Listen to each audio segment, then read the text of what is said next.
Have you ever finally felt like you were getting your homestead together? You figured out a routine, the animals were getting fed on time, the garden was mostly under control, you had a system that seemed to be working, but then life happened. Work got busy, maybe the weather changed, someone got sick, your schedule shifted, you got overwhelmed. And suddenly those systems that were working so great before aren't working anymore. And so you start wondering, was my system bad? Am I doing something wrong? Why can't I seem to keep everything together? If you have ever felt this way, then this workshop is for you. Over the past couple of workshops, we've talked about mindset and we've talked about why systems matter so much on a homestead. But now I think it's time to talk about something a little different. How do you actually build systems? And how do you know if they're working? How do you know when they need to be adjusted? How do you know when it's time to simplify something or completely drop it all together? Now, some people may think that this is common sense. Some people may think this information is unnecessary, and honestly, that's okay. These videos probably aren't for those people because not everyone grew up doing this. A lot of us started from scratch. A lot of us, we went out, we bought the gardening books, the chicken books, the pig books, the preservation guides. We watched YouTube videos over and over again. We listened to podcasts. We spent hours trying to learn everything we could. And while you're learning all those individual skills, you're also trying to figure out how to make all of these things work together and fit inside your actual life. Fit with your schedule, your family, your budget, your energy, and your goals. Honestly, that part can be really overwhelming. The homesteading community has some incredibly helpful people who genuinely want to see others succeed. And I try to be one of those people because I remember what it felt like to have no idea what I was doing, to need guidance, to need someone on the inside to explain things in a way that actually made sense to me. And there's nothing wrong with that. So in today's workshop, we're going to be talking about building systems that fit into your life, not someone else's. We're going to talk about recognizing when systems are helping and when they're creating more stress. We'll talk about habits that eventually become systems. And we're going to talk about making adjustments, simplifying routines, and knowing when something no longer serves you. I'm definitely not claiming to be an expert here, but I can share what I've learned over the past 6 years and how I've built systems, how I recognize when something's not working, what has helped me, what hasn't, because every homestead is different, every family is different, and every goal is going to be different. And the best systems are usually the ones built specifically for the life you're actually living. So let's get into it. Before we start talking about how to build systems, I think we need to talk about why so many of them fail in the first place. Because most people don't struggle because they're lazy. Most people don't struggle because they're incapable. Most people struggle because their expectations don't match real life. We get this idea in our head that we're going to improve our homestead, right? And we need to improve everything at once. We're going to meal prep. We're going to track the garden. We're going to track the animals, keep the house spotless, preserve food, exercise, build better routines, drink more water, get organized, and somehow become a completely different person overnight. Then we sit down, plan everything out down to the smallest detail.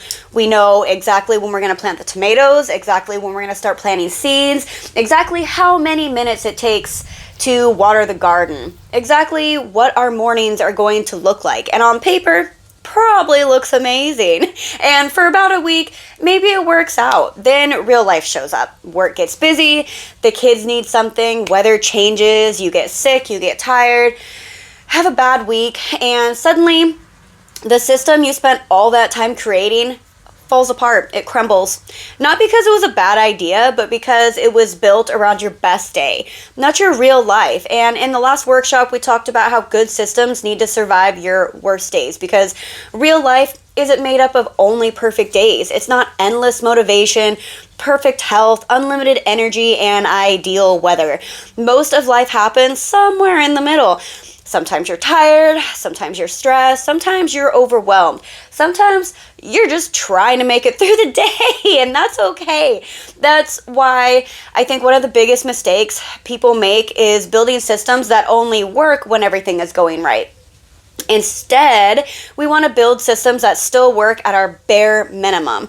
The version of you that's tired, the version of you that's busy, that's having a rough week, because if your system can survive those days, it will probably survive almost anything. And you can always do more when you have time. You can always do more when you have extra energy. You can always do more when you're feeling motivated. But stop expecting the best day to be repeated every day for the next 10 years, because that's not going to happen, and that's okay. Another thing that makes systems so difficult to build is when you're building in comparison, and we've talked about this before, but it shows up here too.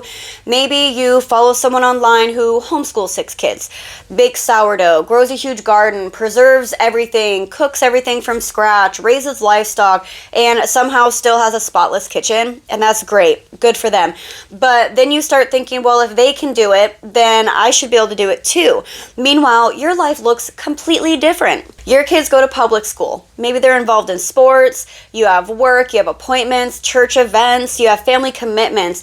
You have a completely different schedule. But now you've decided you're going to make every meal from scratch because somebody else online is doing it.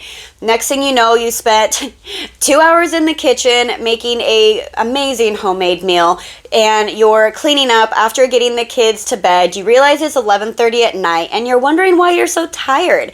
The problem isn't the homemade meals. The problem is trying to force someone else's system into your life. And that's where a lot of systems start breaking down. We're confusing motivation with sustainability. Motivation is exciting. Motivation makes us want to change everything right now. Motivation says, let's build a chicken coop. Let's start canning. Let's reorganize the pantry. Let's start meal planning. Create a garden journal. Let's track our expenses. Let's build a morning routine, all in the same week. Sustainability asks a different question. Can I realistically keep doing this 6 months from now, a year from now, 5 years from now? Because those are two completely different things. One of the biggest mistakes people make is trying to build 10 new systems before they've even proven one works. They want meal planning, a freezer inventory system, a chore system, a garden system, an animal tracking system, a cleaning system, a budgeting system, all at the same time. And they wonder why they feel so overwhelmed. Build one, just one. Prove it works. Let it become part of your life, then build the next one. And when I say start with one, let's identify the system. Then start with one habit to go along with the system, not 10. Let me explain here, because I catch myself doing this still sometimes. Whenever I want to take on a new project, my brain immediately starts thinking about all the things that I could be doing. Let's say the project is composting. I could turn the compost every week. I could keep a bucket on the counter for scraps and take them out every single night. I could build some elaborate composting system, right? I could track temperatures. I could optimize everything. But do you think I'm going to remember to do that every day, to have the motivation to do that every day? I know myself well enough to know I'm probably not going to remember to take the food scraps out every single night, because certain habits just don't fit into my life. And no, it's not because I'm lazy, but because my focus is usually on taking care of the animals. So if I have scraps, they often end up going to them instead. I also don't go out and turn the compost every week. Part of that is time, part of that is energy, and part of it is because I'd rather spend that time in the garden, pulling weeds or admiring my beautiful flowers, something that feels more important to me in the moment, especially if I'm already tired. So instead, I do what I jokingly call the lazy girl composting method. It's just a cold compost. It's basically just throwing all the scraps into a hole. I turn it when I can, I keep it moist, and then I just leave it alone. And that's it. It's super easy. Could it be better? Absolutely. Would it advance a lot quicker if I paid attention to it? Yes, absolutely. But the system I have right now works for my life, and that's all that matters, because a simple system that I can consistently maintain is worth far more than a perfect system that I abandon after 2 weeks. Maybe one day I'll improve it. Maybe one day I'll build a better setup, but for right now, this system serves its purpose. And I think that's something a lot of people need to hear. Not every system Not every system has to be completely optimized. Not every system has to be impressive. Sometimes it just needs to work. So if systems don't fail because we're lazy and they don't fail because we're incapable, then how do you actually build systems that last? That's what we're going to talk about next, because good systems aren't built overnight. They're built one small habit at a time. Now that we've talked about why so many systems fail, let's talk about how systems are actually built, because I think this is where people overcomplicate things. When people hear this word system, they often picture some giant organized workflow, a binder, a spreadsheet, a color-coded planner, but most systems don't start that way.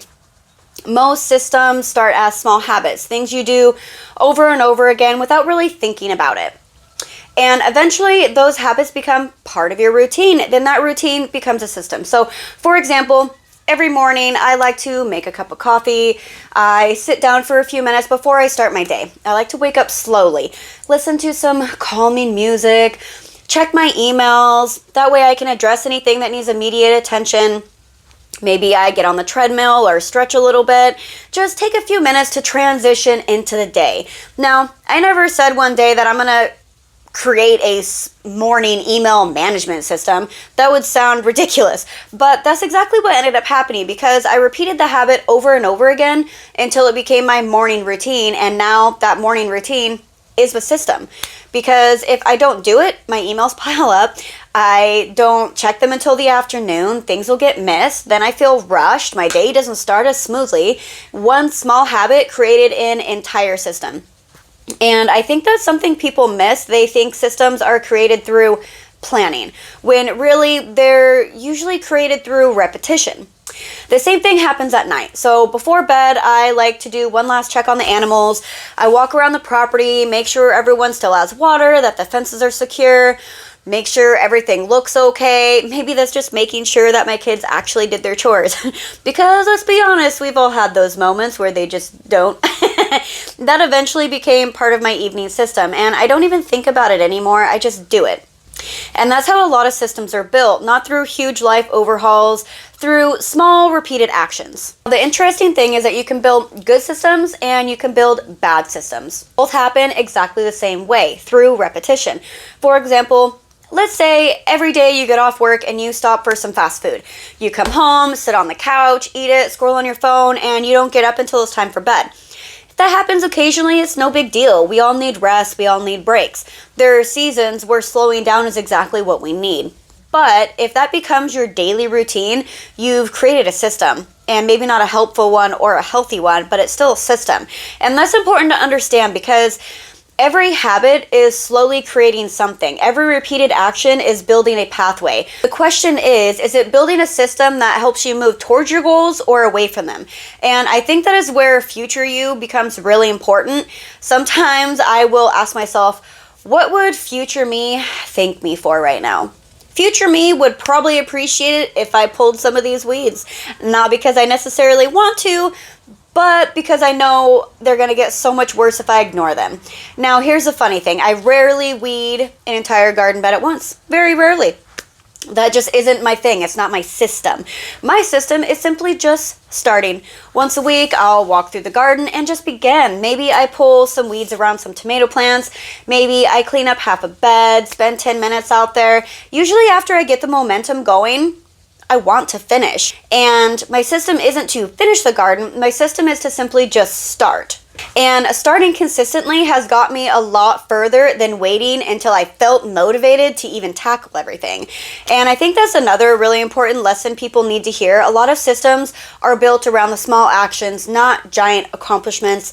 Small actions repeated over time create momentum. Momentum creates consistency, and consistency is what creates those systems that eventually create results in your future life.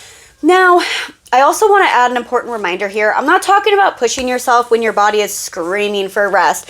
Those are two completely different things. This lifestyle can be physically demanding, can be mentally demanding, emotionally demanding, and there are absolutely seasons where rest is absolutely necessary. If your body is telling you to slow down, make sure you listen to it. Take care of yourself, because if we take care of our bodies will take care of us. What I'm talking about here is something different. We are talking about those moments when we know things need to be done, but we're waiting for the motivation to just like magically appear, and that never happens. Most of the time, motivation shows up after we start doing it, not before. And that's why small habits matter so much, because one small habit repeated often enough eventually becomes a routine. A routine eventually becomes a system, and a system eventually becomes part of the life you're trying to build, and you don't have to come up with motivation to get things done. You don't wake up one day with the perfect homesteading system. You build it one small habit at a time. Now let's talk about where systems should actually come from, because most people ask, what system should I be building? And I think that's the wrong question. I think the better question is, what's causing me the most stress right now? What do I constantly avoid? What feels chaotic? What takes longer to do than it should? What makes me feel like I'm falling behind? Because the things that stress you out are often pointing in the direction of the next thing you need to work on. And I know that seems super simple, but I think people miss it. They try to build systems where they think they should, instead of building systems where they're feeling friction. For me, one of the biggest examples I can have here is watering the garden. Now, watering is supposed to be super enjoyable, right? You picture yourself walking through the garden in the morning with a cup of coffee. You're admiring your plants, checking on your tomatoes, enjoying all this hard work, right? It sounds peaceful, but that just wasn't the case for me. I'd have plans and be gone all day, so the garden wouldn't get watered. I'd wake up late, not have time. I'd be standing there looking at everything that I needed to do while I was watering instead of just enjoying it. I'd be thinking about dinner, thinking about those weeds I need to pull, thinking about work, thinking about anything else except enjoying the garden. And sometimes it would already be getting dark, and I'd tell myself, I'll just do it tomorrow, which then turned into inconsistent watering. Then the plants weren't happy, the fruit started acting weird, the garden started struggling, and then I didn't even want to garden anymore. And it's not that I didn't not like gardening, it was that it just wasn't working for me. The process surrounding it had become too stressful. And so I asked myself, what was actually causing the stress? Because the answer was not the garden. It wasn't even the plants. The answer wasn't even the watering. The problem was the system. So I installed a completely automatic irrigation drip line. Now, yes, that took some time to set up, but once it was done, my garden got watered every day at the same time, whether I was home or not. And suddenly all that mental pressure completely disappeared.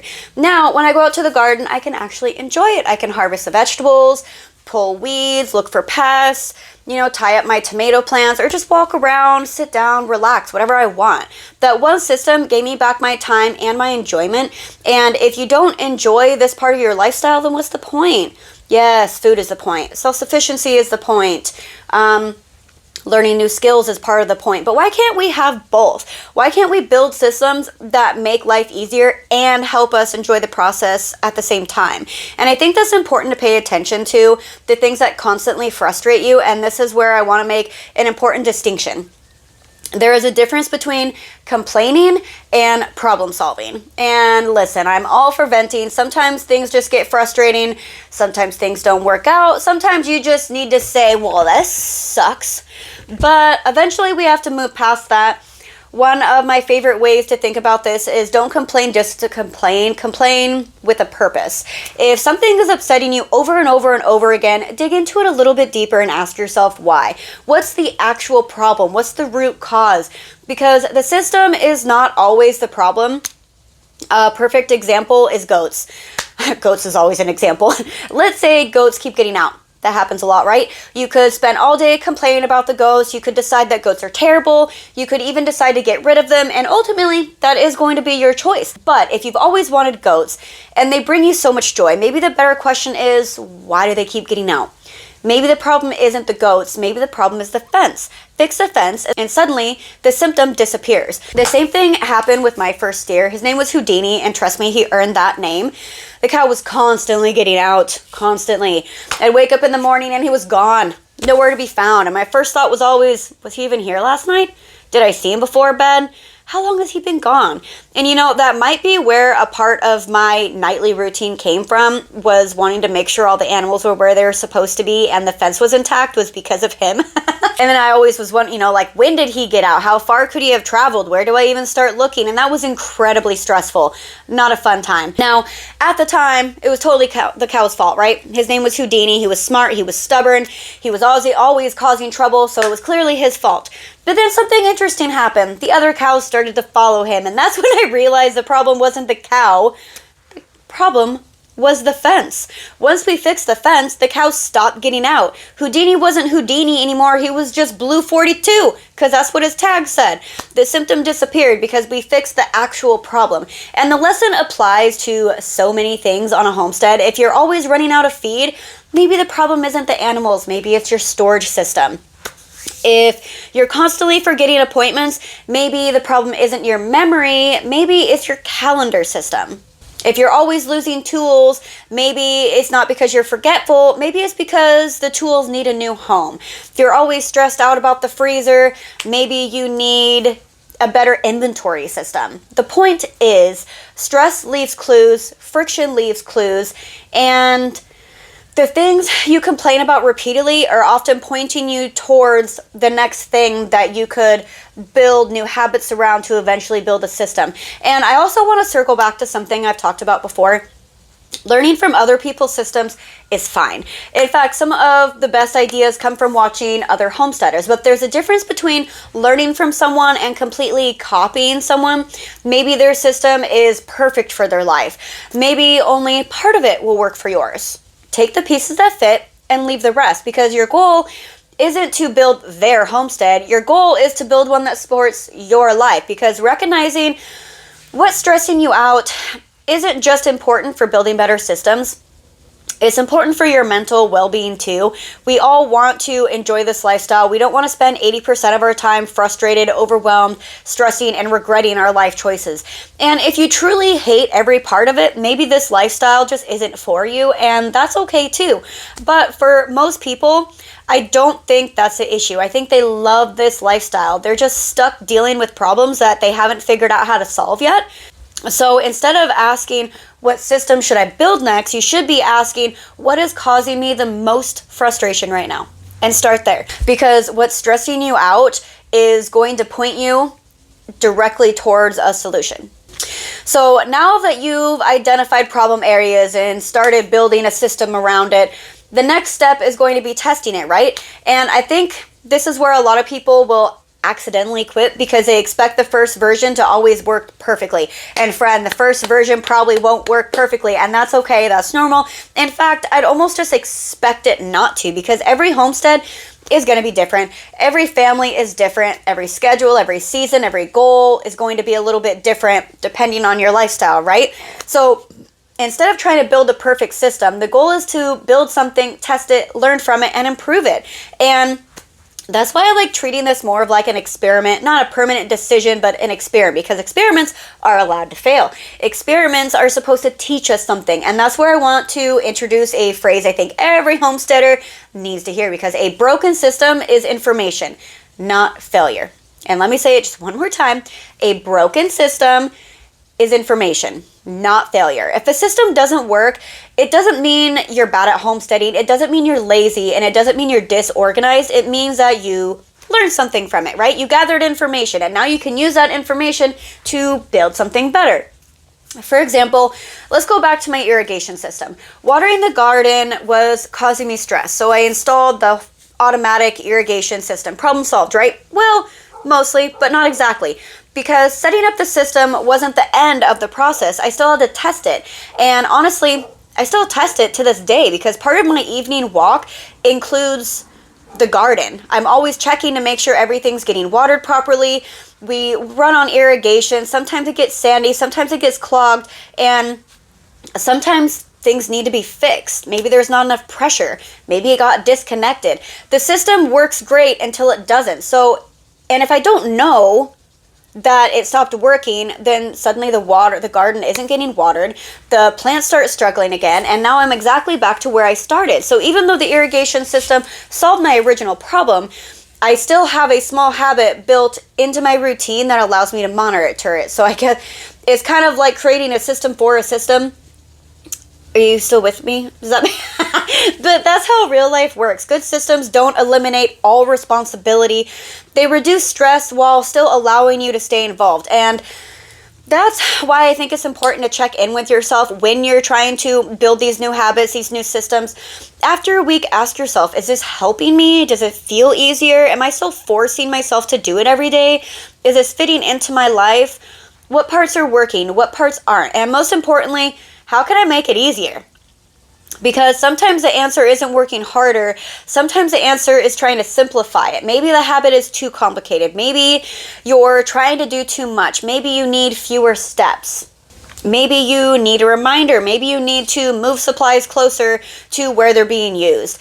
Maybe you need to adjust the timing. Problem solving has always been kind of fun for me. I enjoy figuring things out. It's kind of like a puzzle piece, trying to figure out where everything plays in. I enjoy finding different ways to approach a problem, but I know not everybody thinks that way, and that's okay too. There's absolutely nothing wrong with asking for help though. You can always reach out to other homesteaders, brainstorm ideas, ask questions, see how other people solve similar problems. Just remember that somebody else's solution might not be your solution. So for example, my fully automated irrigation system for my garden works really well for me, right? But maybe you're in a completely different climate. Maybe your garden only needs some water sometimes, like supplemental water. Maybe you get a lot of rain. In that situation, my system is going to be overkill. You don't want to overwater everything, but maybe part of it would still help. Maybe instead of dragging hoses all over the yard every time you water, you create a system where you just turn a valve and then it waters your garden, and you can shut it off when you need to, so you can adjust how long it's being watered for. So it's the same goal but a different solution. And that's why testing matters, and we're not trying to copy other people's systems, right? You take what fits your life and leave the rest. We're discovering what's going to work for our lifestyle, and sometimes most times that requires adjustments. Sometimes your system works beautifully in the spring but completely falls apart in the winter. Sometimes it'll work when your kids are little, but it needs to change when they're older. Sometimes it works for 3 years and then suddenly it doesn't fit your life anymore. And that doesn't mean that the system failed. It just means your circumstances changed, and you're allowed to change them. You're allowed to pivot. You are allowed to simplify, and you are allowed to try something different. You're allowed to admit that it worked for a while, but it's not working now. Too many people treat systems like contracts. They build one and then feel guilty changing it later. I like to look at systems more like tools. If a certain tool isn't helping anymore, we just grab a different one. And I think that's an important mindset shift, because learning is not failure, testing is not failure, and adjusting is not failure. Pivoting isn't failure. The only real failure is refusing to learn from what the system is trying to teach you. So remember that a broken system is information, not failure, right? And every piece of information gets you one step closer to building a homestead that actually fits your life. One thing I think we need to talk about is making adjustments, because sometimes we build a system, we test the system, we make improvements, and then we realize something unexpected. The system isn't the problem, it's just that our goals have changed. And I think that's something people don't talk about enough. As homesteaders, we tend to think that every decision is permanent. We pick an animal, we start a project, we plant a crop, we build a routine, and then we feel like we're locked into that decision forever. But life changes, our priorities change, our interests change, our energy levels change. Our homestead should be allowed to change with us. For example, right now I have what I call the aviary. It's home to the chickens, the ducks, and the turkeys. They're all over there, right? And if I'm being completely honest with myself, that is what takes up the most time on my homestead, is the aviary. I have 5 chicken coops within that aviary. So that's 5 coops to clean, 5 coops to feed, 5 coops to water. I raise meat birds, I incubate the eggs, I sell the chicks, I sell the eggs, we butcher our birds. There's a lot going on there, and that's just chickens. That has nothing to do with the turkeys and the ducks. There are 5 chicken coops in the aviary. Where I live, the summers regularly get over 100 degrees. That means I got these giant waterers. I'm filling them multiple times a day, every single day. Now, could I potentially build a different watering system? Probably. I've seen a few different ideas. People build these large watering systems using like barrels and automatic watering lines. And maybe someday I'll implement something like that. But right now, I just don't love some of those options for my setup. So I've been asking myself a different question. Not how do I keep expanding or how do I keep up with this, but do I still want this? Because those are two very different questions. And the answer I've come to recently is that my goals are changing. And I realized something last week. I like ducks more than chickens. There, I said it. If you look through my phone right now, you would probably find 100 pictures of ducks and maybe 2 of my chickens. I just tend to enjoy them a little bit more. I enjoy watching them, raising them. And once I admitted that to myself, it made me really start looking at my poultry setup a little bit differently. I don't think I need as much chickens as I currently have. And I'm not talking about getting rid of all of them. I'm not saying chickens are bad. I'm just saying that they currently don't fit. Like the scale that I'm operating at isn't fitting my life anymore. Because when I look at the amount of time, energy, feed, cleaning, watering, and the daily maintenance that's involved, I have to ask if it's still supporting the life I want or if it's pulling me away from it. And that question is hard sometimes because we often see scaling back as failure, but I don't. I see it as alignment. My goals are no longer matching my everyday reality. And that's okay too. It's time for me to pivot. The time I spend in the aviary right now is mostly spent maintaining it, cleaning it, managing it. You know, I don't spend enough time enjoying it, and that's important to me because while chickens provide food for my family and help offset some of the costs through like egg sales, I can still accomplish those same goals with fewer birds. I might not have as many eggs to sell, but I won't have to get as much feed. I won't spend as much time cleaning, and I won't spend as much time hauling water in the winter. And I definitely won't spend the same amount of mental energy it takes to manage everything. And that's a trade-off that I'm seriously considering. And not because I failed, not because the chickens failed, not because the system failed, because my priorities are changing. And I think that lesson is something a lot of people need to hear. Sometimes the right adjustment isn't improving the system. Sometimes the right adjustment is changing the goal. Sometimes the garden gets smaller. Sometimes the flock gets smaller. Sometimes projects get postponed. Sometimes the business changes direction. Sometimes the dream evolves. And that isn't failure, that's growth. Because the entire purpose of building systems is to support your life, not trap you inside of a version of a life you no longer want. So if you find yourself making adjustments, if you find yourself simplifying, if you find yourself scaling back, if you find yourself changing direction, give yourself permission because you're not quitting. You're learning, you're adapting, you're building a homestead that fits the person you are today, not the person you were 5 years ago.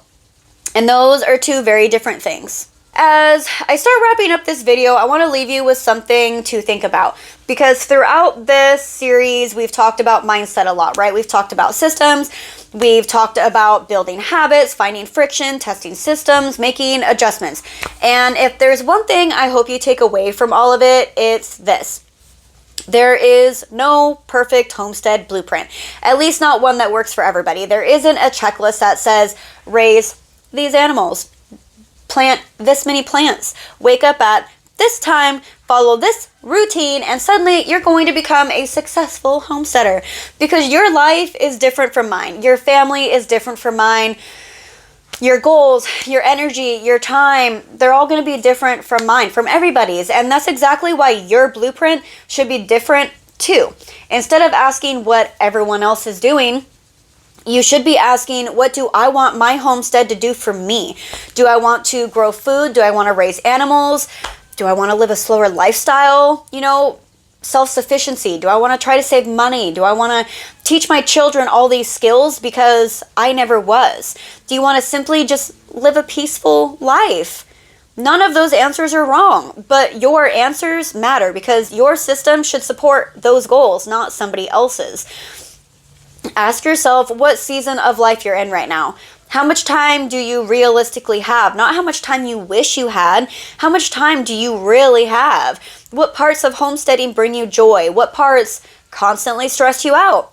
What systems work? What systems need attention? And what are you holding on to simply because you feel like you should? And what would happen if you gave yourself permission to do things differently? Because I think a lot of people are carrying around those expectations that don't belong to them. Expectations from social media, from family, from other homesteaders, expectations from the version of themselves they thought they'd be by now. And sometimes the most freeing thing you can do is to let those expectations go. You do not need to have the biggest garden. You do not need the most animals. You do not need the prettiest homestead, and you do not need a perfect routine. You do not need to have everything figured out. You just need a homestead that supports the life you're trying to build. And if you're feeling behind, I want you to know something. Most of us do too. More times than we'd probably like to admit. We've all had the projects that don't work out, animals that humbled us, gardens that failed, systems that fell apart, weeks where we just felt overwhelmed, days where we questioned what we were even doing. And that's just all part of the journey. It doesn't mean that you're failing. It means that you're learning, and learning means that you're growing, and it means that you're building. You're building something that can't be learned from a book. And every adjustment you make brings you one step closer to the homestead that truly fits your life. So start small, build slowly, give yourself a little bit of grace, and pay attention to what is working and pay attention to what isn't. And keep what serves you and change what doesn't. And remember that your homestead should fit into your life, not the other way around. Stop trying to make someone else's life fit into your homestead. Thank you so much for spending this time with me. If this video encouraged you, helped you, or reminded you that you're not alone, I would love for you to subscribe and join me. And if you know someone that has been feeling overwhelmed, frustrated, or like they're falling behind on their homestead, feel free to share this workshop with them, because sometimes the most valuable thing we can give someone is a reminder that they don't have to have it all figured out and they don't have to do it alone. Keep learning, keep growing, and keep building a homestead that works for you and that fits into your lifestyle. Until next time.